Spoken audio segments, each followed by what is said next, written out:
Welcome to Boundless Pursuit, a weekly podcast providing motivation, entertainment, and education to anglers and outdoorsmen. I hope that the stories you'll find here will encourage you to chase your passion more fervently, to open your mind to new opportunities and perspectives.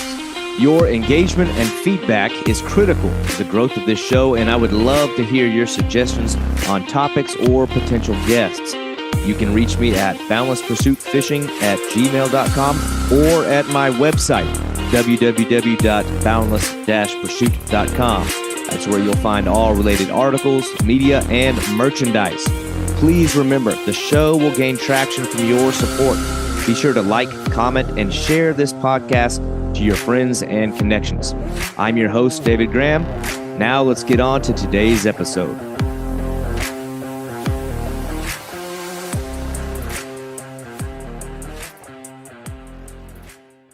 You know, there's probably never been more nationwide hysteria around the introduction of an animal than what we saw with the snakehead in the early 2000s. And the northern snakehead burst onto the scene and spawned some of the most ridiculous headlines of all time. And there were even sci-fi horror flicks inspired by the air-breathing, dry land-walking fish from hell. But here we are more than 2 decades later. The dust has settled, and the snakehead is here to stay. And there is a massive growing interest in their pursuit by anglers. And today's guest is among them. Justin Woodrum of Virginia is always down for a good fight, and the snakehead has got him all wrapped up. And Justin fishes the tidal marshes of Virginia, where there is a stronghold of this unique new fishing quarry, and he is catching some really freaking big ones. This is a fish that strikes with bad intentions, waking on a surface plug or a frog with unparalleled tenacity. And Justin was kind enough to join this podcast to talk about some of the challenges that this fish presents as a unique angling target and as a fish that has just got a very steep hill to climb to gain acceptance. This is Virginia snakehead angler Justin Woodrum. Anywho, all right, Justin, glad I got you on here. I knew when I started this podcast thing, like I want to deep dive into this snakehead thing. Already did an episode on bullseye snakeheads. But I knew that I wanted to do the northern snakehead because that's kind of like the one here in our country. Like the bullseye snakehead's cool, but the northern snakehead is the one that like got the national media attention, and you catch like really, really big ones. So, dude, I got to know about these freaking snakeheads. You were out earlier today, weren't you? Yeah, I had a couple hours to kill before the podcast, so I figure, let me go oil the machine and see if I can't go out there and make something happen. And just walking the bank, and there, there's a snakehead right up on the bank. Early spring, and tossed a frog and didn't even hesitate. So that was really cool. Oh, nice. So you got him from the bank. I know I've seen you out there on that like big John boat you got. Yeah, and I think I get a little bit spoiled sometimes, unfortunately, because I got that boat and it opened up so much water and so many more opportunities of places that people don't usually get to target and access to. So when I only have a couple hours and I do go to the bank, it's not as exciting, but in this different sense it is, because, it's a different approach, different obstacles, and, you have a little bit more of a time crunch. So it's just different. I don't get as excited as I used to about it because that's all I used to do. Yeah. But it is cool to go out there for a couple hours and make it happen. I wouldn't think y'all have as much like access from the bank anyway. Like those are much like wilder looking waters. I mean, in South Florida, like I guess the contrast, that'll probably be a theme during this conversation because I'm a Florida guy. I'm used to the bullseye snakeheads. Where it's just like you have miles of nice, like manicured grass to walk. But like there's everything's so wild. I wouldn't think you even have as much opportunities to even take a stab at the fish to begin with. Well, and that's another issue is the places that you can fish from shore are the probably most pressured waters that you can fish in Virginia. There's a lot of pressure down in South Florida, but I wanted to say the East Coast, but that's definitely not the case. But definitely in like the DC metropolitan area, the places that you're fishing from shore are just, it's all day, all night. People are hammering them, which is, it's tough, but it makes you a little bit more proud when you do connect at the same time. Well, I guess that also kind of speaks to the growing popularity of the fish, and we'll get into that. But I know you mentioned it's early spring, this and that. Y'all's scene's a little different because you have seasons, whereas with us we can pretty much chase the fish just about all year round. What is the season for a snakehead in Virginia? Like I don't know, like when does it really begin to pick up there? So, I mean, it's really weather dependent. So, we have warm winters. There's people that do catch them in, let's say, December. If we get a week of warm spell where it's 70 degrees out, but for the most part, it's late February if it's warm. March is when it really starts taking off, and well into, I would say, November is about when it shuts down, like that towards the end of November. Like people really aren't catching them in December, January, February when it's 30 degrees outside. I mean, they're in mud, they're hunkered down. It's not happening for the most part. I mean, people will catch them. I don't want to say, but if you're going to go out there and you're thinking you're going to have a 20 fish day in December, I mean, it's just not going to happen. So I don't know. I guess when it comes to any conversation about like a snakehead is not without its controversy or skeptics. So it's like I always got to go back to the beginning with somebody who because with you in particular, like when I scroll down your Instagram page, it becomes like immediately clear that you're like deeply you're in deep on this snakehead thing. Like they've got you all, they've got you snake bit. Like you're all in it. But then I look at somebody like you, I'm like, where did that start? I mean, when did you start getting interest in snakeheads? How did that begin? So for me, it's a little bit interesting because, I mean, I'm 24 years old, and I would say snakeheads have probably only been around in our waters about that long. So I kind of grew with them and grew up with that whole sensation. These fish got to go. Mm-hmm. So my initial inclination growing up was like, okay, yeah, these fish got to go. And so when I first started targeting them, I was like everybody and their mothers at the time. We're out there with bows. We're trying to shoot them. We're trying to shoot them at night. And, I did that for like 3 years. And you know what? I never shot a single snakehead, never shot a single one. In fact, I probably only saw 2. And after all that time, I probably did that for like 3 years, never seeing or shooting one. I saw a ton of blue cats. And then I started putting 2 and 2 together. And I'm like, these fish are so bad, like everybody's saying. Why aren't I seeing any? I'm going to every creek in our river and I can't see one. That's a little bit, it got me thinking a little bit, maybe this isn't what it's made out to be. Yeah. I think that from there, I started taking out a little John boat with a motor. I mean, I'm just thinking, like at some point, you end up catching one on a rod and reel. Was that on purpose, or was it like an accidental catch? I mean, I kind of made it a mission of mine. Like, I need to catch one of these. Like, I can't shoot them. I'm not seeing any, so I need to take a different approach. So a couple buddies of mine, Jim and Bryson, we got out on a John boat, electric motor, 12-volt battery. And we just hit it hard. And still, for probably another 3 to 4 years, we never caught one or saw one. And doing everything that everybody says to do, go back into creeks, throw a chatterbait, throw a frog, and then it was at that point, I'm like, okay, these fish really aren't decimating populations. I've been at this for 6 years, and I still haven't caught one. Yeah, that's funny. Maybe it's not what it's meant to be. Well, it's almost like a letdown in a weird way because you get conditioned. At least I remember like vividly when they first burst onto the scene in like 2001. Gosh, how old was I then? 13. I was fishing at the time. I was just getting into it, and I remember when they started talking about these snakeheads, all in the news. They can walk on dry land. They can jump over levees. Yeah, they're attacking people, biting people that are swimming. They reproduce, out of control and eat everything in their path. I'm like, Jesus, these things are bad news. These things are terrible. So then when I finally got the chance to go chase one, I was like, yeah, they gotta go. I was thinking these things are gonna just murder my lure. If I get anywhere near one, it's going to just demolish whatever I threw. And I was so surprised how, I mean, a lot of it's because I don't know what the hell I was doing trying to catch them. But I very quickly like dispelled this idea that they're these bloodthirsty killers that are easy to catch, that are just going to eat everything in their path. Because I struggled, I couldn't catch them. You could hardly draw a bite, and then when I did draw the bite, especially with the northern snakeheads, I feel like them more so than the bullseyes. Like, and some of it's because I'm a shitty topwater fisherman. I just get missing on the bites, but like, I don't know, their bites like doesn't have the same follow through.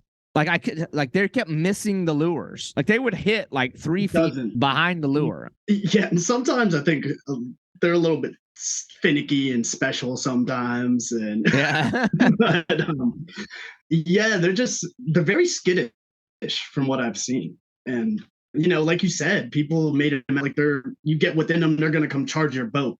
And that's how they were made out to be. Like they're gonna try and poke holes, eat your boat, or eat your dog, but I'm over here fishing for them or trying to when I first started. It's what I see is a snakehead, like maybe 40 yards away, and I shuffle a little bit in my boat and then it's gone. Yeah. I mean, that's not bloodthirsty, ravaging, decimating populations to me. I mean, that seems like a little bit. No, I've seen the same thing. It's like but, that's just my experience. Yeah, I've noticed the same thing. And our bullseye snakeheads are kind of the same way. It's like if you see them, it's too late, and they're scared, they're skittish, they're easily spooked. You can't really get the jump on them. You almost have to make a long cast because they're afraid of everything. But we're not talking about bullseye snakeheads, and I don't want to hijack the conversation. So you're catching these things in Virginia, and so just I don't know, man. Just kind of describe like where you're finding them, what environments do these things live in, what are they eating, like what is like if you're going to set out on a day of snakehead fishing, what elements are you looking for? Like what is the ideal, I don't know, environment or circumstance if you're going to go and try to catch these things? So around here, I mean, there's a lot of opportunities. You could go fish a very urban environment, flip boat docks and fish marinas, or you can really get into some fairly remote places, not too far from DC, or you can catch them in DC itself. I've done that before too. A lot of people do that. So it's kind of a unique fish in that sense where it depends on what you want, but there's also a lot of factors to consider. I mean, you got to consider tide, time of year, weather.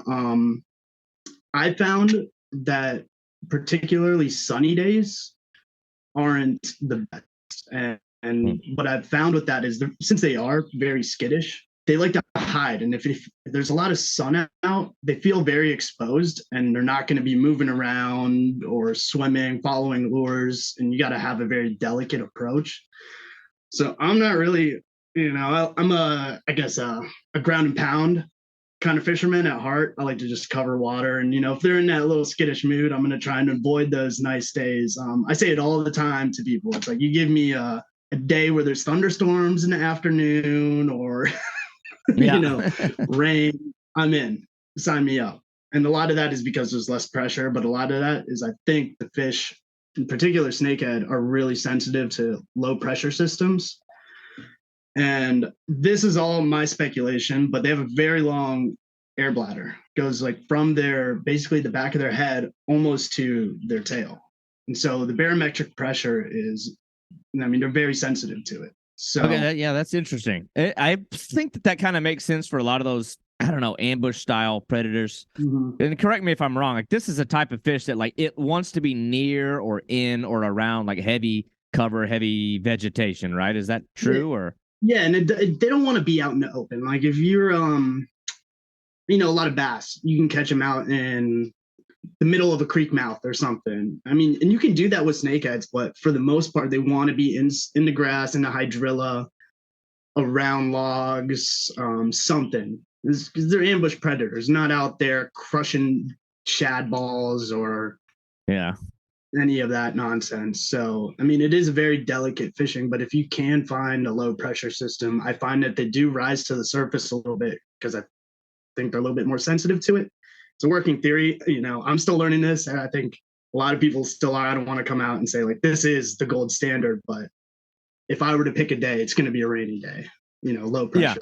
system kind of day. And what does tide have to do with that? Because that side of it's a little weird. I remember, experiencing some of that when I came up to Virginia to try it for myself. It's like it seemed like a lot of things hinged upon the tide. But I mean, what does that have to do with how does the tide benefit? Are you looking for a high tide, a dropping tide, dead tides? I mean, what's the optimal condition with regards to tide? Well, let me ask you a question. What time did the year did you come? I know it was sometime late last summer. Is that what I saw? I've come up there 3 times, and I don't actually remember. It's always been hot. That's all I know. Like the middle of the summer. But I know that I fished with Josh Dolan and Grant Alvis, and both of them were pretty convinced that a dropping tide or a low tide is what you want. Has that been your observation too? Yeah, and I tend to agree with that. I think, depending on the year or time of year, I should say. I know that's my observation too. I think the fish do like to get, since they're ambush predators, when the tide is high, they're going back into all the emergent vegetation. They're in stuff that you can't really fish. And you can hear them in the pads or deep in the spatter dock, like 50 yards back from the creek. And, you hear them popping, you hear them and stuff, but there's nothing you can do about it until that tide starts coming out. And it pushes all the fish out from all that vegetation and gross stuff that you're just unable to fish. So when that tide is coming out, you can kind of catch them at that vegetation's edge, and they kind of pile up a little bit better versus, shooting in the dark in some spatter dock that's like, 100 yards long. I mean, your chances of connecting with something in that it's virtually nothing. Well, it's almost like a convenient thing that you can I don't know, you can use the tide to your advantage, because that's sort of like what we noticed. It was like when the tide was down, like to your point, it flushed them out of all the hiding places, and it just makes sense. I mean, for an ambush predator as well, because they're going to use the tide for the same reason that we use the tide to chase the snakeheads is the reason that the snakeheads probably use the tide to wait on it to flush. I don't know. It's like killifish and things like that, right? It's probably pulling a lot of the food that they would want to catch is being pushed down to them. Right, and that's another factor as well. As all those little bait fish are all up in the water that's a few inches, and they're stacking up at those ambush points, and then you can capitalize on that as well as the tide's going out. But me personally, I don't like to always stick to just the outgoing tide. I think that, sometimes that only limits you to half a day's worth of fishing. Yeah. And me and some of my friends, we've kind of made it a point to try and capitalize on what other people aren't doing, and capitalize on, areas that aren't necessarily in most people's minds, beneficial to the fishing. So like a lot of people look at northern snakehead fishing, they're like, okay, got to be on a descending tide. It's got to be this, it's got to be that. But I've also found that an incoming tide, you can also have equally as good success, but it's not going to be in the conventional areas that I would say almost everybody is fishing. Yeah. So you have to have a different approach during that time, but you can capitalize. Yeah, that's interesting. It's funny because, you get similar things here with our bullseye snakeheads. Granted, it's 2 different species. They live in completely different kinds of environments. There's a lot of parallels. Yeah, for sure, 100%. But I know a lot of people, myself included, kind of get stuck on, just throwing frogs. Like just always throw frogs, bomb long cast parallel to like a shoreline, and if that doesn't work, don't really know what to do. But guys like Corey, it's the most fun. Yeah. It's the most fun. It's probably the most easiest way. Yeah. But somebody like Corey here in South Florida, that dude, it's weird when there's like levels to fishing that are like very clear and apparent. Because I've gone after the bullseye snakehead so many times, and I at best I'll get like 5 in a day, or something like that, and I can never find the giant ones. Whereas this guy will go out and catch 40 in a day, 30 in a day, multiple over 10 pounds. Yeah. But he's not throwing a lot of frogs. He's fishing sometimes like 15 feet of water, flipping and like jigging like you would for a bass. So he uses a lot of techniques that somebody like me, if the frog doesn't work, I just kind of give up. But yeah, I think you're right. You have to sort of adapt as an angler. I think the fish adapt to the fishermen. The fish with the pressure and stuff. So it's like you have to start doing something different. But I agree with what you're saying 100%. Yeah, and I've noticed that. I mean, we have just so many different kinds of pressure. And I think the general consensus is go to the backs of the creeks, fish the shallow water, do X, Y, and Z back there, throw a frog, do this. But, you also have all those fishermen doing the same thing. You have bow fishing pressure. You have guides that are going out there and doing all the same things. So I try to make it a point that, if someone says, okay, in this creek, go to the very back, I'm going to do the opposite. What you doing? I'm going to go to, maybe it's because I'm stubborn and hard-headed, but that's just who I am. I'm going to go to a flat. I'm going to go to a cove all the way where, no one would think to fish. And where I find a lot of fish, a lot of unpressured fish that are willing to commit hard.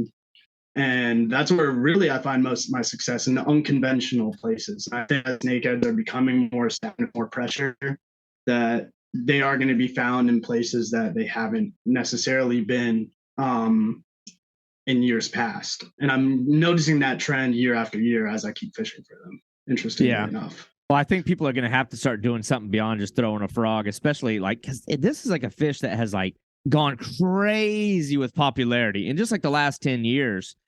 Probably more than any other species I can think of, at least with regards to freshwater. They have exploded onto the scene where there's big groups online and just I don't know, there's some diehard snakehead fishing groups. So I think it's just, I don't know, man, the pressure is going to demand that people start doing things differently. But I'm interested in people's gear. I keep hearing that people are saying, "Oh, I'm catching less and less of them every year," but here you are year after year doing the same thing over and over again and expecting different results. Yeah, well, you see that across the board in a lot of kinds of fishing. People, you see that in all kind of fish. Yeah, people will pound the same spot their whole life, and then get bitter and talk about how great things used to be. I'm like, you have to adapt. You have to evolve as an angler. Fishing used to be so great. If you got into this whole thing thinking that you're going to be able to do the same thing your whole life, and you're not going to have to grow and get better, you're crazy. You can't do that in anything in life. So, the only thing that's nuts. Is change, and you have to. Yeah.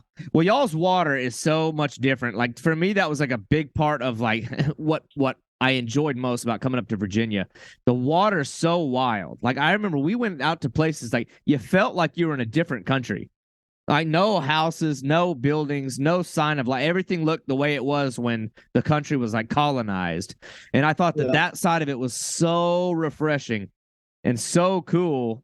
Because here in South Florida, and I was joking about this with Corey on our episode about the bullseye snakeheads, it's I can't go to any of these canals where these snakeheads live and not find frogs in the trees, frogs on the bank, frogs floating by in the canal. The fish are just among other things, crack pipes and shopping carts. So it's a totally different scene.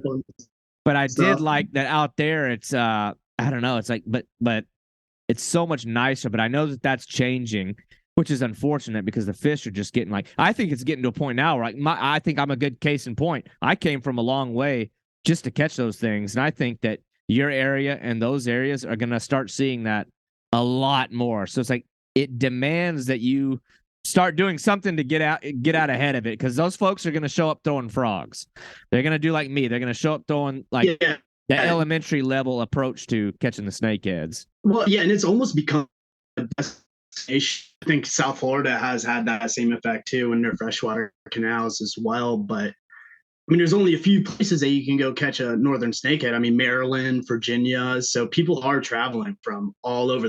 I see every week on Facebook, it's, I'm trailering my boat down from Minnesota. Yeah. Can anyone help me out and this and that? So, I mean, people are starting to catch on, and you do have to do stuff differently. I've tried to make a point, every season I'm picking out some new baits, some new gear to test out. and see how they fare. And I'm like really diligently trying. I'm not just, you throw it on, you take a few casts, you're like, all right, screw it. This one's not going to work for me. I'm like Yeah. really trying to make an effort to explore different stuff because I mean, the chatterbaits, the frogs, it's all fine and dandy, but it only takes you so far as an angler. And in the future, I mean, if everyone's throwing it, what really separates you. And that's how those little things, I think, is how what separates people catching a snakehead versus, catching a double digit one almost every time they go out. Yeah. And then so the nature of the fishing, is this a fish where once you find one, you found them, now you can work this area, they're all gonna be there, or is are they schooling up like a bass, or is it more like, I don't know, you catch one, you got to keep moving? What is the nature of the pursuit of the fish? What, is it like, okay, here's the spot, they're all gonna be here? Well, because when I think like a frog, that's a real fast paced lure. Can you afford to slow down and throw I don't know, a Texas rig worm and really pick apart the mats of grass? Or is that just gonna you're gonna be in for a long day if you do that? I mean, yeah, you're gonna be in a long day for a long day, but you're gonna catch fish. Yeah. And I mean, I've had days where that is the case. Sometimes you got to throw on a weightless something or a Texas rig and really just take slow. But other times you can find an area.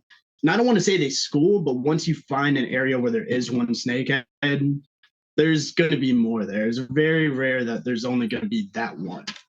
And they're not moving in packs. They're not hunting in packs. But you can count on, if you find one, that there's going to be a bunch more there. And I've heard this argument where it's, if you catch a snakehead in one area, you got to keep going because you're not going to catch another one 10 yards down the line, which I found is not the case. I mean, if you catch one right here, you might have to wait. You might have to be a little bit more patient, let the fish reset. But yeah, they're gonna be there. I think it seems like if the resources, the food resources, are abundant enough, they're probably not going to mind the presence of other ones being around. You know what I mean? And that was another thing I noticed, on my trips up to Virginia.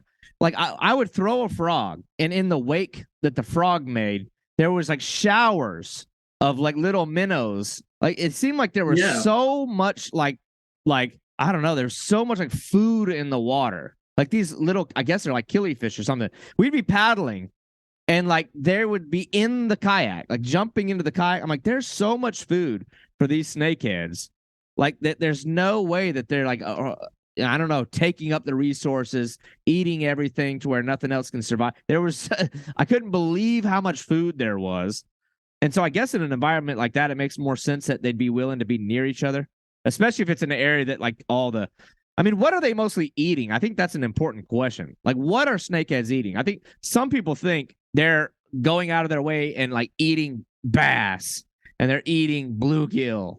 What is your observation? What is their preferred thing that they're trying to eat? So, I mean, from the data that, Virginia has collected, and from my experience, it looks like they're opportunist feeders, but their main food source are going to be those little killifish, the little minnows or whatever people want to call them. So they're eating those, the biggest by number, and then by weight, it seems that it's bluegill. So they're finding their largemouth bass, they're finding yellow perch, white perch in their bellies. But I mean, you could also say the same thing for largemouth. I mean, largemouth, they're out there crushing white perch, yellow perch, bluegill, shad. I mean, you name it, other fish are eating it too.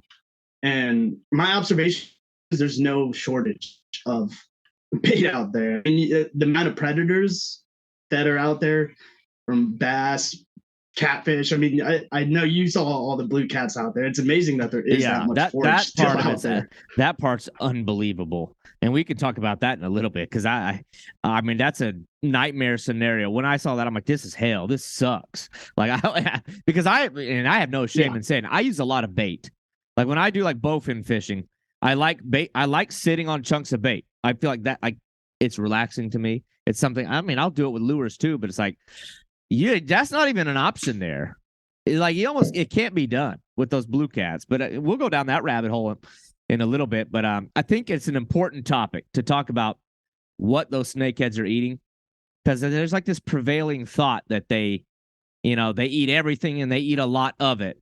But I don't know, when you sit back and kind of like think logically about it, like if this is a species of fish that, and correct me if I'm wrong on any of this stuff, because I'm kind of talking out my ass. I've only been up there a couple of times. But no. Yeah, I'll jump in, but you're on the right track. I think that they're similar enough to a bowfin, just like not necessarily in their behaviors, but like what they prefer environmentally, like that they spend like more of the season in shallow weeds, whereas the bass spend, maybe early spring up in there for spawning reasons. But it doesn't seem like there's a lot of crossover between the amount of time that bass are spending in the same area as a snakehead. It's like, I think that they exist in passing, right. But I don't think they're overlapping each other for a long period of time, if I'm not wrong. So it's like, I don't think they're that, and like the resource, like again, this is anecdotal. Like there was so much food in the water. They're not even competing. They're sharing a very abundant and small resource of bluegill, white perch at best, and then those killifish. I'm like, man, like you can drop another couple of predators in here, and I just don't think that the resource of food's going to get depleted in any way, shape, or form. But I don't know, the idea that. Go ahead.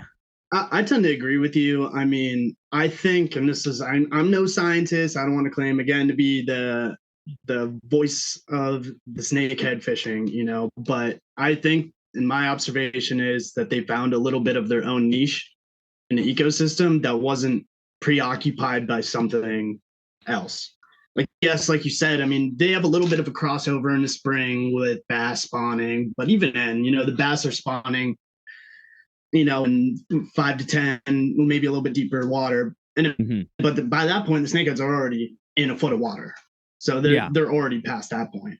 If they're not in a foot of water, they're looking to find that 1 to 2 feet of water, so they're already past the bass at that point. And then midsummer, when the water temperature is 90 degrees, I mean, you're finding a lot of bass, but the majority of them aren't in a foot or 2 foot of water. Yeah, and the other interesting thing is, I don't know, the northern snakehead's one that, like, they're so, like, they have the eye appeal. It's such a badass looking fish. So cool. Yeah, so that, like, I wanted to like learn more about them, but like I was reading some real interesting things about the fish. And again, these case studies, you never know. Like some people make a study because they have an agenda or need to prove themselves right, or they need funding from government agencies, and so it's like they kind of tailor the results of the studies based on I don't know, other things. But one that I read, I don't remember who it was by, it's very interesting. It was saying that basically, like, when a northern snakehead, like, first, like, I don't know, gets introduced or finds its way into a new area that it hadn't been before, they sort of like proliferate quickly. They like explode onto the scene. Then it's like it plateaus and then takes a sharp decline, because it's like our native fish, I don't know, like once they adapt to the presence of them, they overcome them. And it makes sense, because when I think about, like, as badass as a snakehead looks and behaves, it seems to me like a largemouth bass is just a way more like efficient predator. They'll travel in schools. They'll move into deeper water, into shallow water. They're like, I don't know, they seem like a more well-rounded, more versatile. Yeah. And so I was reading that, like, that the largemouth and the snakeheads aren't really spawning congruently. Like, it's not at the same time. So if it's offset, it was, I was reading, and this makes a lot of sense based on the first time that I went there. It was saying that the largemouth figured out very quickly that they can overwhelm, the male and the female that are on the fry ball. Like, if they just bomb in there, they just overwhelm them, and they're eating the hell out of the snakehead fry. And so the first year that I came up there and did it, we kept catching bass. I'm like, shit, I didn't come all the way up here to go bass fishing. And some of these bass kept spitting up snakehead fry. I'm like, this totally, like, isn't that amazing? Yeah, this blows the narrative out of the water. These bass are kicking the shit out of these snakeheads. I'm like, that's interesting. And so I'm thinking, like, between the bass and the blue catfish, and I don't know, maybe a little bit the gar, like other things like that, it's like, I don't know, it's like nature's way of, like, keeping the balance or keeping them contained.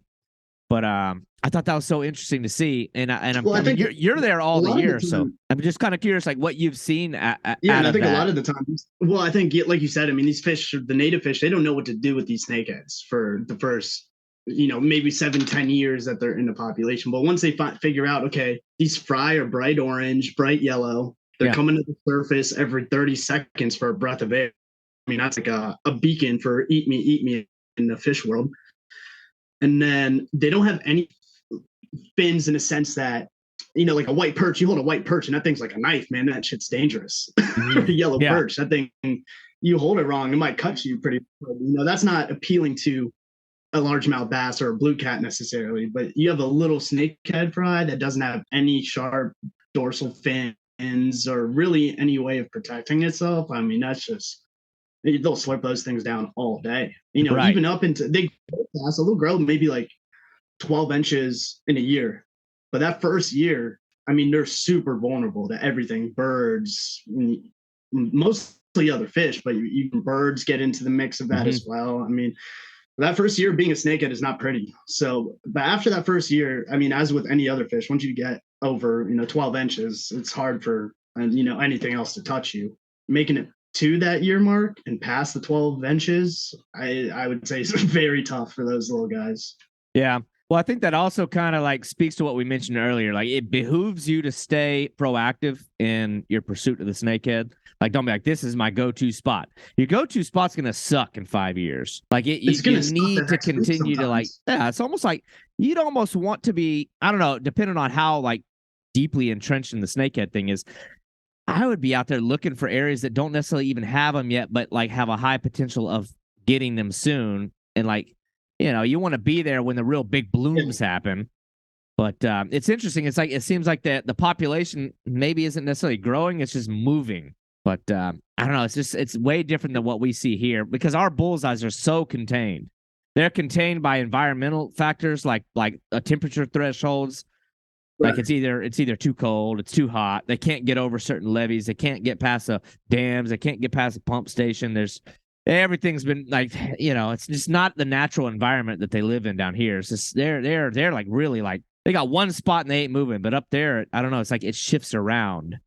There's way more factors for them to have to contend with. Yeah, and a lot of people are moving them too. But I mean, for the most part, they're just moving on their own. They're moving down rivers into the Chesapeake Bay and into other rivers and creeks that they weren't in years past. And something me and my friend Bryson do is, we snoop on Facebook and see, what new creeks have people caught them in. And then, we have a little bit of a list going and I can't say all the creeks on it, but, it's like, okay, we know that like 2 or 3 have been caught in this creek or this lake as of, let's say, 2022. So, okay, we'll set a little bit of a reminder, 5 years from now, 6 years from now, playing the long game a little bit.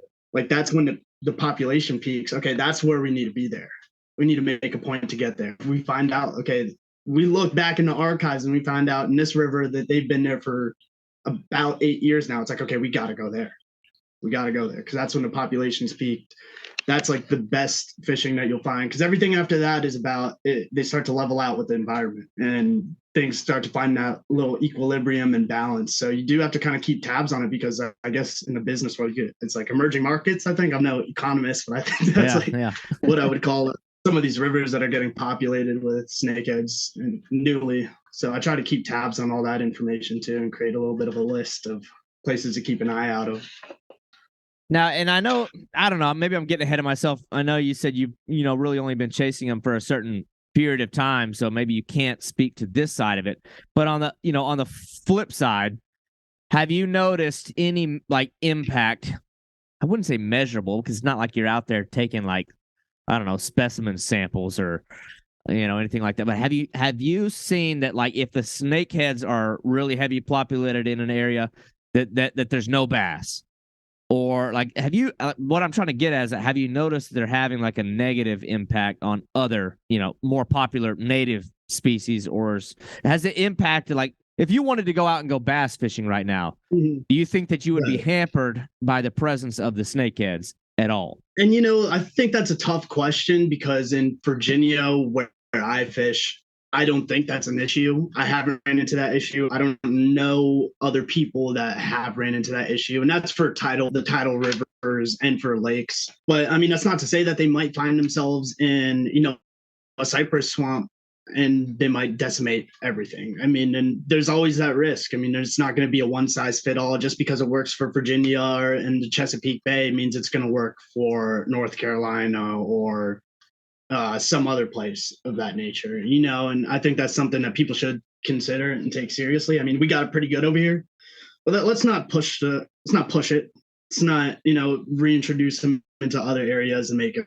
worse for those environments, because it could be sensitive for some places. We just don't know right now. I mean, all the data and all the science, it's only 20 years old, effectively. I mean, that's not a whole lot of time. I mean, that's a millisecond in the grand scheme of things. So yeah, I think it should be taken seriously, although I haven't really seen that myself. Yeah. Now you've mentioned a couple of times people moving them. Has that been like an issue up there? Like, are there people that are taking these things and intentionally like stocking their own little ponds? And like, I don't know, you mentioned enough times that I'm like, what is he? Have y'all had problems with people doing that? I mean, there are people that will. I mean, sometimes people got to drive 2 hours to go get to waters that even have snakeheads, where they got a lake right down the road, or a community pond, and so they're catching a few, and then bringing them over to the ponds and bringing them over to the lakes, and so that's how you find a lot of these lakes that are in the mountains. I mean, they got snakeheads. Yeah. And it's like, how do people think that happened? I mean, it's my guess that people are moving them. That's sad. I mean, I don't know. I get where people they love the fish. It's a lot of fun. But I don't know. We get similar things here in Florida, like a lot. I mean, our our ecosystem's been so jacked up. People are taking fish, moving them all over the place. I fished with a guy last year that mentioned doing it. He himself was like, "Oh," I was like, "He's like, I've actually got a couple in the pond down the road from my house." Like, the guy lives over here in Fort Myers. I'm like, dude, don't. I mean, I love catching the snakeheads here, but it's like, let's not get stupid with it. Like, you're the one that's going to ruin it for everybody. Like, when we start playing little games, like, I am all for promoting them as a worthy fish to go chase, because at some point, and this is always a good conversation to have, because you're going to have people who are going to, say, what the hell are you doing? Like, why are you promoting this non-native fish? And I would wonder, you probably get it a lot more. Yeah, you get it a lot more than I do, I'm sure. Here in Florida, everybody's already accepted that, people are very accepting of the non-native fish here. It's just part of the fishing culture. But up there, I'm sure you get it a lot. I mean, how do you handle when somebody says, Justin, this is ridiculous. Those things are harmful to the environment. How could you care about the environment and then in the same breath still, I don't know, condone this exotic invasive species? Like, what the hell are you doing? Yeah, I mean, and it's complicated. I get it. I've been on the other side of the fence, so I know kind of how to cross that bridge with people and try to bring them over. But it's hard. People don't want to be swayed that their opinion is wrong, as with life. I mean, that's just how people operate, Oh, yeah. But it can be challenging, because people that don't fish for them every day, or maybe even never caught one, those are the people that are always the ones who have the most. People have never caught one, or targeted them. They're usually somebody from a different part of the country. I know. Like, buddy, you've never even been here. You have no idea what you're talking about. Anyways, I mean, what I try to do, I try to be diplomatic, and I've gotten a little bit better with time. I used to be that, I'm gonna just argue with you, but right. I just try to get the facts. Like, here's a video of John Odenkirk. Here's a video of this another biologist laying out the facts, and a biologist. And I don't know what more I can do for you. I mean, I'm giving you what I see out there. The biologist is telling you, yeah, things are looking okay out there, and that's about all I can do. And for the most part, people will say, okay, I kind of look at that differently. But then you also have those people who are just arguing for the sake of arguing. Mm-hmm. They're never going to take you seriously. So those people, I just try to not even get with anymore. Unfortunately, which sucks, because I do love the fish. I think a lot of people will love them if they give them a chance. So I try to be patient with them, but sometimes it's difficult. And I'm sure there's some people who are like, "Oh, I hate bowfin. We got to kill all of the bowfin." Or which how do you feel about that? Because it's a similar situation. I mean, you see people Yeah. go out there and just dead bowfin in the bank. It's like, buddy, those have been around since the dinosaurs. What are we doing, man? Right. That at least I feel like I don't know. I feel like that has like shifted over time. I've been chasing bowfin since I was 13. I'm 36 now. And I don't know, dude. I remember as far as that goes, like I remember when it was hard to find somebody that was going to be accepting of them. Now, I feel like most people are okay with a bowfin. That's at least changed. But it's an easier sell because it's a native species. Like you can win that battle. The snakehead, it will always have to overcome the non-native thing, much like a carp. I actually even think more so than a carp, they'll have a hard time. But I've had the same arguments with people.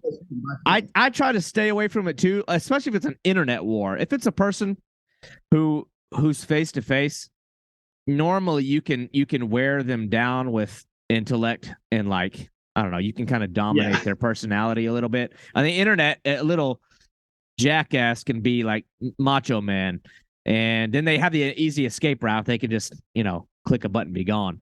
But in person, sometimes I'll entertain the debate. The good thing is when it comes with like snakeheads, when I've had these arguments with people, you can usually hit them with like one irrefutable fact that they can't get past, and that is there is no chance in hell, no amount of money, no amount of government intervention. You could send 100 million people to the river for 10 years to dedicate. They are going nowhere. Yeah, they'll never be gone. So, like, if you can at least, like, let's start with that. Like, let's establish that right off the bat. This fish will never be gone. So now that we've established, if we can get them to agree to that, which is usually pretty easy, it ain't going anywhere. It is impossible to get rid of them. And once they agree to that, then you begin to question, well, then why kill them? What have you accomplished? What have you done other than taking food out of that one's mouth and putting it into another one's mouth? You've done nothing. And so then it's like, okay, well, do we really and not even the fact most of the game species you fish for are you have to really like you hit them with that part to where they're going to have an internal struggle and question themselves, and then I don't know, that plants a certain seed. Right. For the most part, it normally won't graduate to the point of hitting them with like scientific evaluations and shit like that. Like it won't. You have to hit them with the inescapable fact that they're not going to go anywhere. So then you question. Why are you killing that one? What have you accomplished other than it makes you feel good? You have done nothing. Then it's like, do you really want to spend, like, you want the government taking like tax dollars or what have you to embark on these massive missions that are going to be 100% futile, wasting your money to go try to chase something and accomplish nothing? Do you want to dump poison in the water to get rid? What is so at some point, if you have to like accept that one, that they're not going anywhere, then you begin to pitch the sporty qualities of them as, or you can talk about, eating them. But I don't know, dude. It's like, and usually I'll end the conversation at that point because it's like not worth the effort. You plant a seed and let them go, I don't know, go crazy in their mom's basement somewhere. And that's all. That's all I try to do too. Is I try to just let them know, like, hey, like this is what it is. You're not going anywhere. Gonna get rid of them. Do you want to have a little bit of fun or not? Yeah. Well, the good thing is if the detractor let them go. If the person that pushes back on you should happen to end up in your boat, I feel like that's when you can really win them over, because a lot of times you just show them, I don't know, show them the reality of the experience, and then then you win. But 9 times out of 10, these arguments are happening on the internet, so it's like they just don't even go down that road. But I'm always curious because like you're chasing a fish that needs a voice, but it's an uphill battle. So I always like to hear, like, because you're obviously like a diehard snakehead guy, so I know that you feel passionate about this fish. Like you've got to have that quick like sales pitch to somebody Could be somebody that's even open-minded, which is probably easier. Somebody that's like, oh, maybe I'll go try it. I like catching bass. I'm a bass fisherman. Bass are the best. But if you're gonna like sell somebody on the idea of going to chase a northern snakehead, I don't know. What do you normally throw at them? I mean, so my approach and my favorite way to target them is sight fishing. Yeah. So I mean, a lot of people aren't going to like with snakehead fishing, but it's almost, I would compare it to like sight fishing redfish on the flats. I mean, that's exciting. That's like when I pitch that to people, they have a little bit more of a different outlook on it. And I kind of compare the two. I'll show them some videos. Like, I'm in crystal clear water most of the time, or just slightly stained water. I'm standing on top of a Yeti 45. I'm using my sunglasses, and you gotta almost make it look like you're in a Patagonia catalog type of deal. But I mean, that's how I roll. I'm on top of a Yeti 45. I'm most of the time, unless I'm in the spot with snakeheads, I'm not even casting. I'm just moving around real slow. I'm looking for a fish. I'm pitching a frog, I'm pitching whatever, and then I'm teasing them to bite my frog. And you can watch the fish the entire way. So when you kind of explain that sport fishing aspect to them and the excitement that brings, and you're like, oh my God, the fish is following, you got to do is change up the pace of your frog. You got to pop, you got to pause, you got to burn it, you got to do all these things. And it changes something in people. It changes it from looking at a fish that's detrimental to the environment, something that's killing all these species, whatever, into something that's like, okay, wow, there's like a lot of sport fishing factors to this that a lot of people don't consider because they're on a kayak, they're on this, and there's a lot of limiting factors that don't let them experience another way of looking and fishing for these snakeheads. Yeah. Well, that's the funny thing too, is I feel like if somebody actually goes and does it, you're like, you have a 90% chance of success in I don't know, changing the mind, because at the end of the day, people can talk about all conservation and it's just not right to go chase them. And then I don't know, man. It's like I know what I experienced when I went up there to fish for them, because you're in such a nice environment too. But the way that those things wake, well, it's just the ferocity, like the way that they wake on a lure, assuming you throw top water. I feel like that's the easy sell. If you're going to take somebody out there to really try to win them over, get them on a top water, like snakehead bite. And I don't know, man, it's like you get one of those things to wake out from the pads and smoke a frog off the top of the water. You've won them over right there. So I know that was life changing for me the first time that happened, and I brought people out with me, and they've had frog getting pushed back on them. It's almost like a tidal wave when they're charging on that frog. And I mean, that's life changing right there. I don't know many fishing experiences in freshwater where you can find that. Yeah, no, I don't either. I think there's not a lot of fish in freshwater that rival. I don't know. And the other thing, like the element of it that I like so much is like, while sometimes they are kind of grouped together, it's like it's one of those styles of fishing where you have to be really proactive and like, I don't know, man. You feel like you're hunting, like searching for the fish. So it's like it's a lot more exciting, because like the whole entire time you're like engaged in the process. Like you're like specifically like looking for certain features. Like, I don't know. It's I've heard a lot of guys that you're looking for that little ripple on the pad. So I think to guys that like favor that style of fishing, I feel like the bass fishermen a lot of times might be the first ones to give pushback on snakeheads. I also feel like they're going to be the easiest ones to win over if you just get them in front of the fish, because it's like they check all the boxes that you look for when you're going to like have a fun day chasing bass in a similar way. They do all the same crap. So it's kind of interesting there. But honestly, I've fished with a lot of guys that are almost exclusively bass fishermen, and I brought them out with me, and there's an adventure aspect to it that a lot of people tend to forget. I mean, haven't really been around for a long time, so in a sense, you're like a pioneer of the fish. Mm-hmm. So you got to go out there and figure out what's working. You can't go on YouTube all the time and be like, okay, so this condition and that happens. What should I throw? Where should I target? And that's not on YouTube. You do that for bass. you search the same things, and then you're going to have like 1,000 YouTube videos trying to help you out. But there's none of that for Snakehead. So you kind of pitch that idea to people too. And they're like, oh, shoot, like I'm like I got to figure this out on my own. I got to think for myself. This is kind of crazy. It's kind of cool.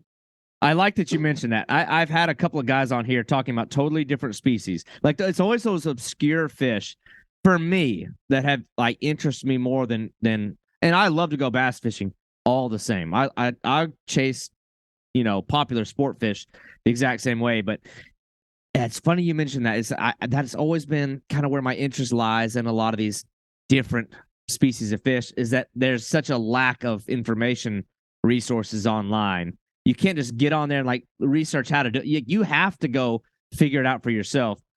Whereas like with a largemouth bass, it's information overload. Like, how do I catch largemouth bass in 45 degrees of, water and yada, yada, yada. There's like a billion types of like, sources of tips and techniques and products and things that you can use. Whereas other stuff's like you're going to have to get out there and figure it out. Yeah. And, to me, maybe it's the stubbornness in me again, but I like going out there. I like figuring it out for myself. Mm-hmm. I want to necessarily ask for help. Hey, where the fish biting? What are you using? And even with Snakehead, you're not going to find a whole lot about that. I mean, you're going to find the general consensus. Again, it's like, yeah, I was throwing frogs and they were biting. But it's like, that's not working today. So you can't go on Reddit and find 1,000 threads of what you would do for the conditions that you're given that day. You just got to go out. You got to look at your tackle box. You got to think critically and be like, what would I do?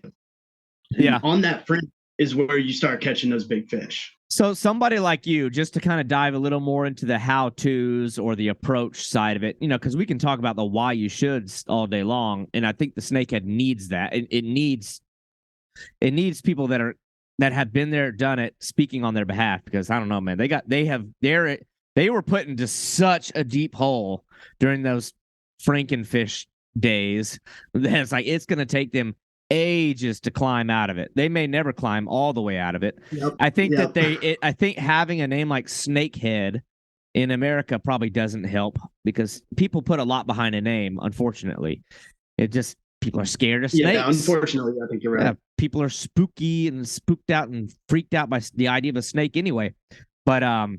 But to talk about the actual catching of the fish, somebody like you who goes out, let's say in your boat, I don't know, I think we've already established, you're looking for heavy vegetation.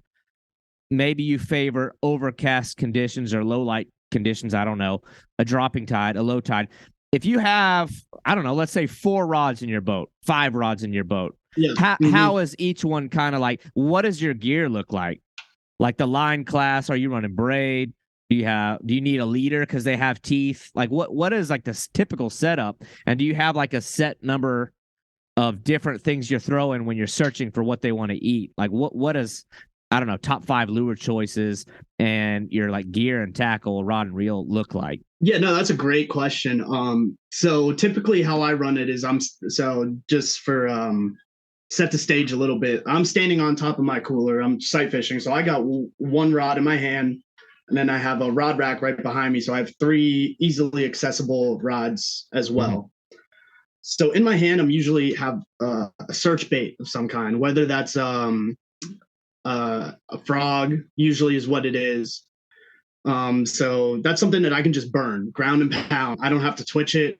I don't have to do nothing, whether that's like a ribbit toad or like a tackle frog, something that I can just ground and pound.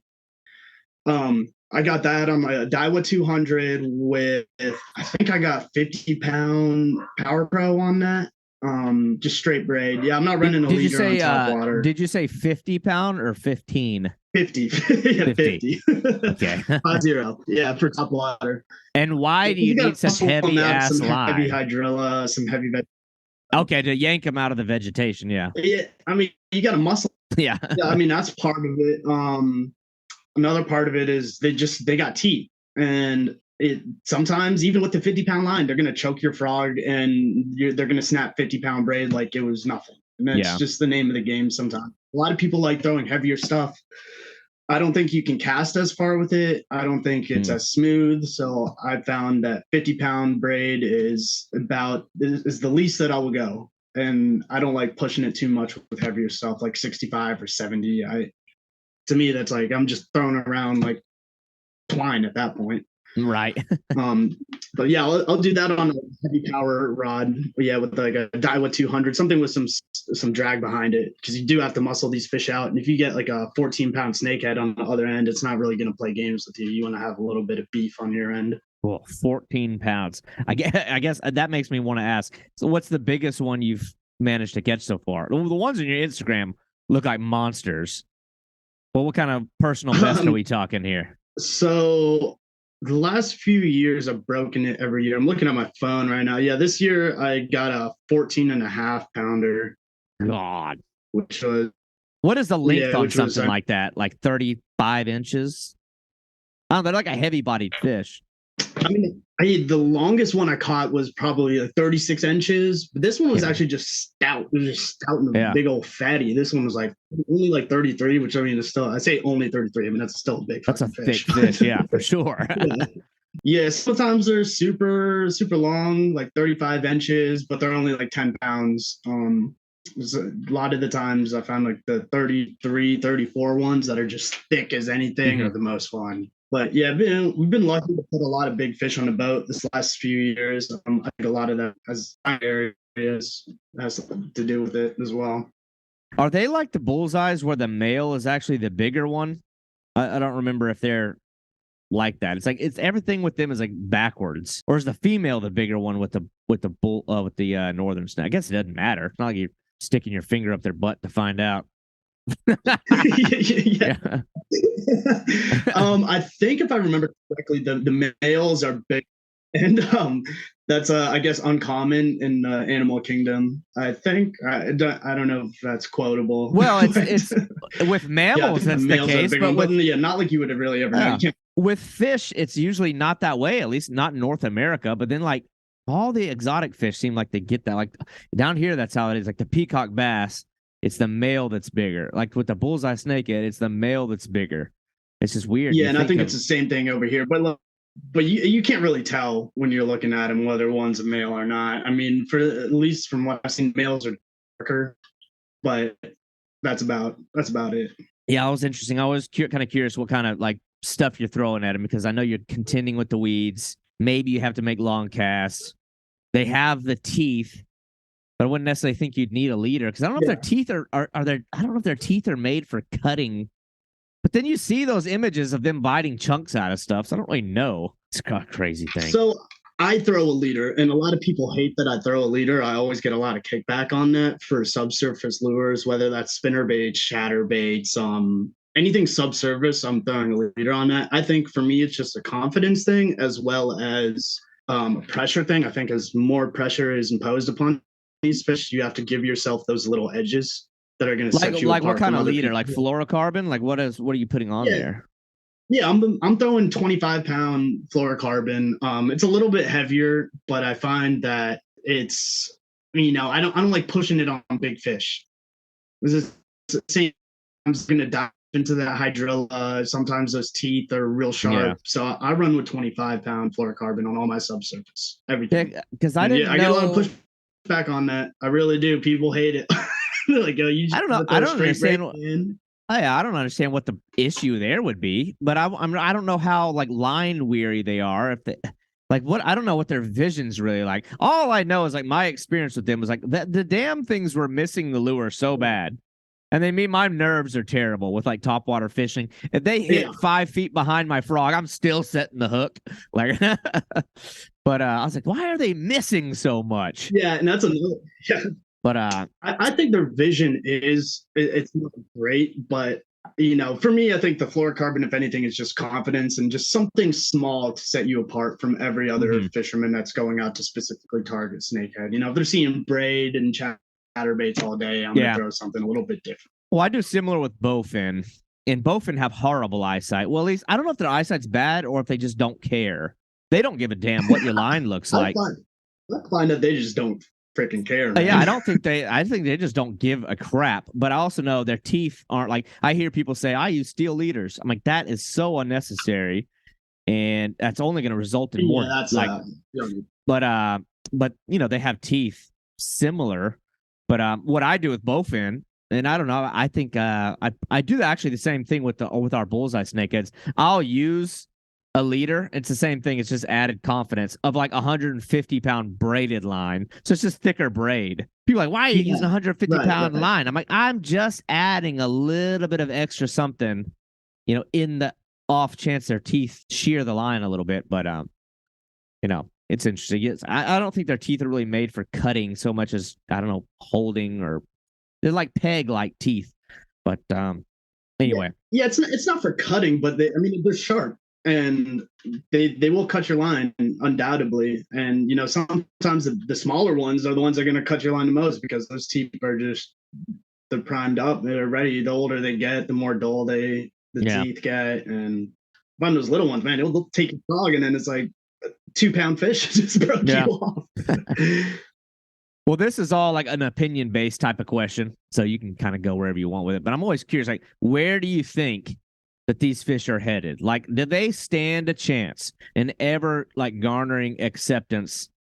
I wouldn't say like they're never going to be 100% accepted, I don't think, but you think we're ever going to see a day where they're considered something to go chase, like by and large, as, I don't know, like, do you think they're going to garner acceptance? Like, where do you think that this perception of these fish is headed? Is it going somewhere? Is it moving in a positive direction? I think right now, if they stay contained where they are, we can move in a positive direction. But I think if they keep proliferating to other places and new environments that they're not used to, we're going to have the same kind of perception that we had in the early 2000s, where it's frankenfish all over again, but in the cypress swamps of North Carolina.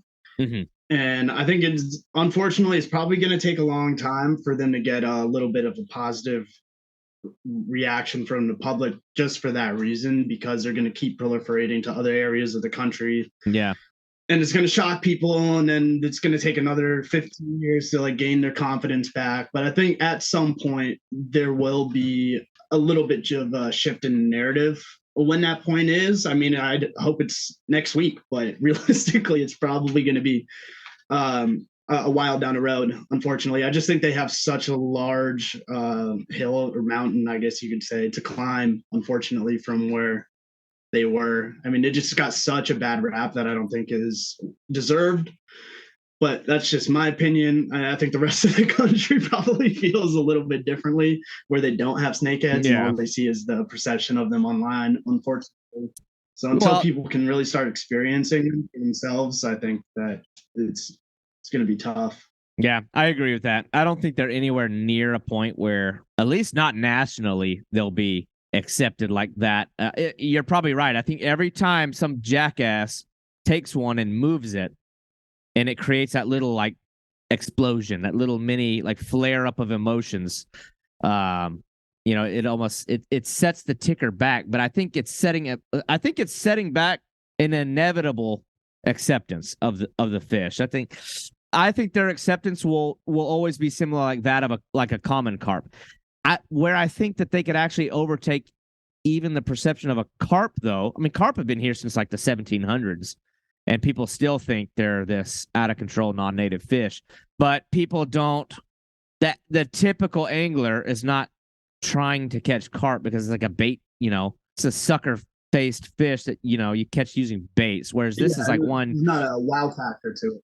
Yeah, it's not one of those fish you can go out and throw lures at. That's like a little bit of an easier sell, but I don't know, man. It's like, that's an interesting one. It'll be fun to watch how that unfolds. I just feel like in your area, like in Virginia and Maryland and some of those areas, like they're like a microcosm for what everything else will eventually be. It's like you see the initial shock, but these groups that are growing and growing and growing and growing, I think it just speaks to what it's going to be like everywhere else. I mean, I've heard about them showing up in some parts in Arkansas, some of them in the Carolinas. Some of them have showed up in the Carolinas and then disappeared.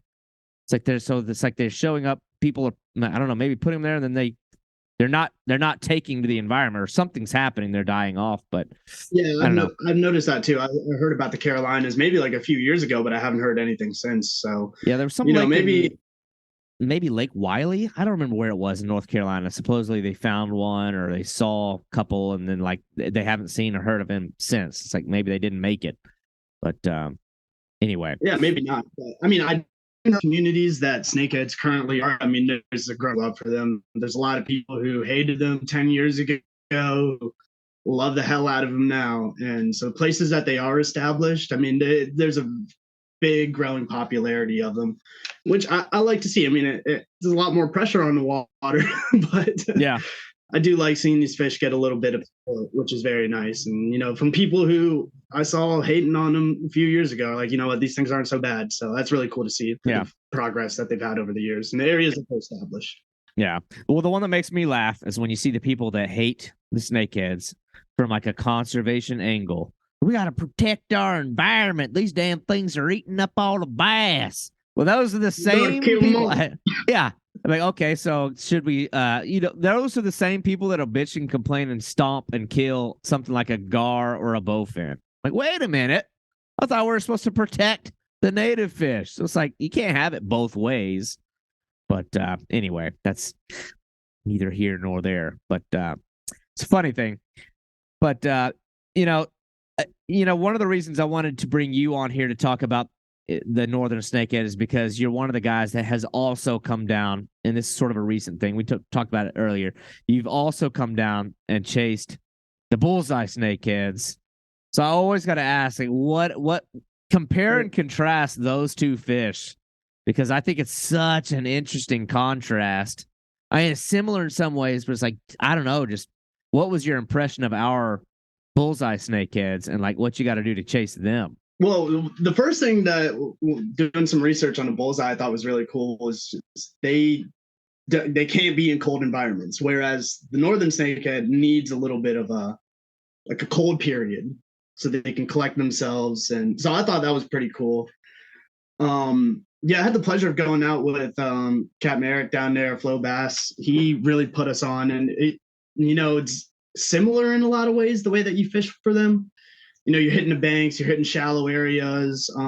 What's interesting down in Florida canals is, you maybe only have like 2 feet of shallow area where they're staging at before it drops off in the canal. Mm-hmm. So your strike window is like pretty small, which I thought was cool. And they fight like hell down there. Like once it's a bullseye, you get them on the end of your line and they get into the deeper parts of the canal. I mean, they're taking dives, they're going back and forth. That was really cool. As compared to northern, it's hard to say. They're both very different. Like a northern will smash the living hell out of your lure, a lot harder than a bullseye will. Mm-hmm. But I think because they live in the water where it's like 2 feet, but it's 2 feet everywhere. They don't really have a whole lot of room to make those deep dives and go back and forth. And there's all hydrillas, so I think they have that going against them from like a fight standpoint. But before all that hydrilla and all that stuff comes in, I mean, you'll catch some fish, some big ones. They'll just peel drag. You get them to the boat, they'll peel drag again. Get them to the boat, peel drag again. And I think that's really cool about them. But once that hydrilla comes in, it makes it really hard to like get that sort of fight out of them. Yeah, I've seen similar too with I don't know, some of those really, really small, like super shallow canals. You're right. They just don't, like with regards to the bullseyes, they just don't have the leeway to do everything that they're capable of. But it seems more like when the bullseyes hit, it's more like a toilet flush. It's like and like goes under. Whereas I've only caught a few of the northern snakeheads, but they seem like they crash the surface of the water a little bit more. But it seems like when a bullseye snakehead really wants to eat the frog, they just don't miss. That's the only thing I noticed. Yeah, the only big difference is like they just don't seem to. I mean, I was missing those freaking northern snakehead like crazy, but the bullseyes, when they want it, it's going to die. But anyway, unless it's a small one, then they just bite the legs off your frogs. Yeah, when they want a lure, I mean, it's unbelievable the extent they'll go to get that lure. I mean, there's like a tidal wave sometimes behind your frog, and then when they crush it right at your feet, I mean, they're spraying water in the boat. oh, your pants are all wet because you peed yourself, Yeah. and you got the fish splash water on you. I mean, it's a great time. They really, when they want it, they really want it bad, and I love that about the Northerns. I mean, you can't get that out of a largemouth bass. Yeah. I don't know, man. I think that has probably been one of the fish that I've tried to like encourage other guys that I talk to, like the guys that I talk to real consistently that are always like traveling around the country chasing different fish.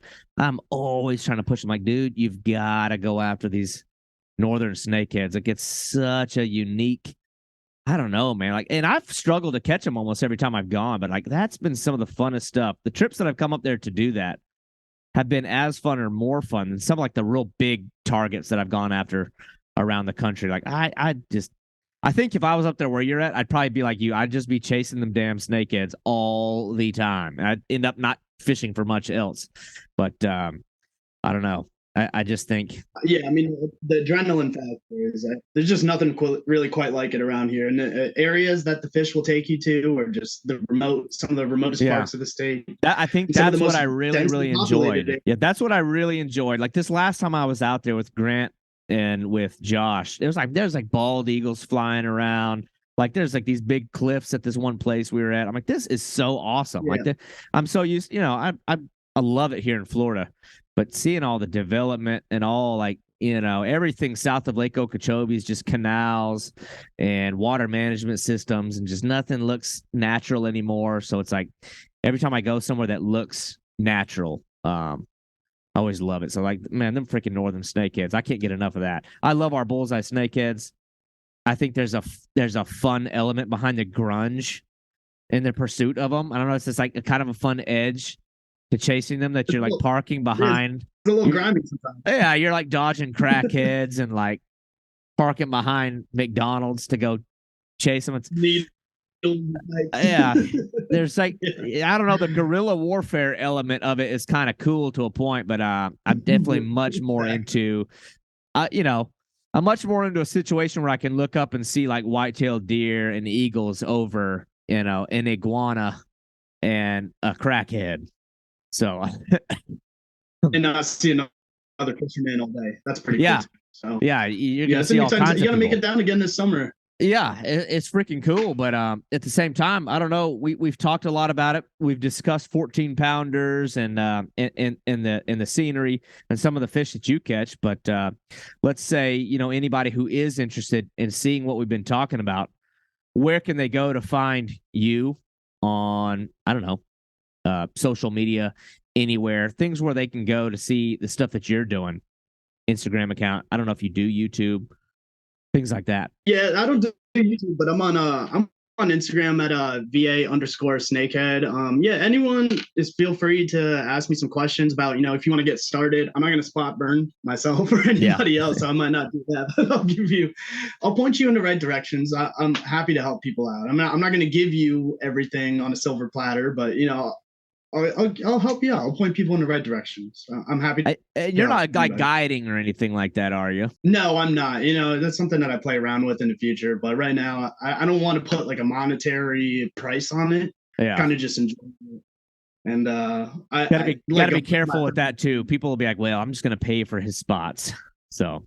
Right. No, I'm not quite ready at that spot or point in my life where I want to put a price on the places that I go. And my friends that I go out with, so as of now, no.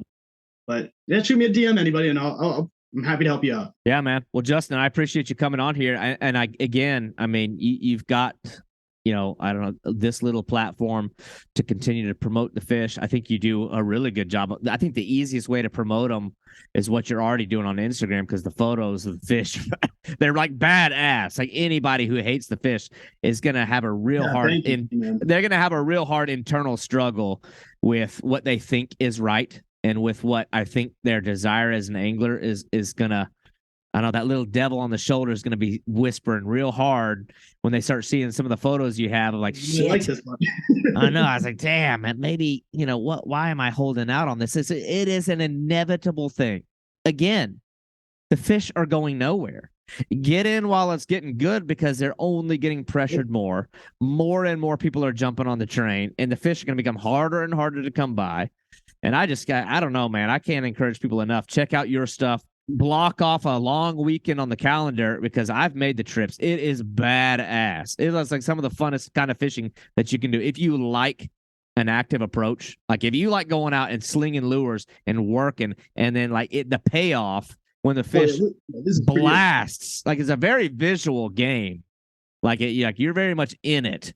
High intensity strikes from the fish. I don't know, dude. There's nothing. I would compare it maybe to like snook fishing around mangroves in fresh water, but it's like this gnarly looking badass fish. Yeah, that's a great way to look at it. That's gonna be my it's about the closest I can think. But anyway, well, man, I appreciate you coming on here. I've been looking forward to talking to you for a while because I love seeing your snakehead stuff. It's clear that you've been eaten up by it. I think I'd be in the same boat if I was up there, and I've been coming to Virginia semi-consistently, so maybe next time I make a trip I'll give you a holler and let you know we can all shoot me a up. text and we'll link up. Yeah, for sure, man. Well, Justin, I appreciate your time. Thanks for having me on. I really appreciate the time. You're gonna take some of that time off, man. We'll get on them. For sure, dude. All right, Justin, we'll catch you later. All right, take care. Thank you for listening to the Boundless Pursuit podcast. If you enjoyed this show, your feedback, comments, and reviews are very important to me. Also, this podcast is just one element to a much bigger content outlet.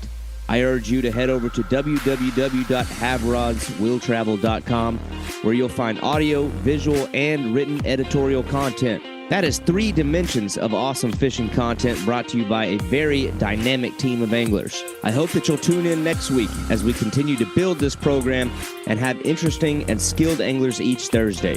Thank you for listening.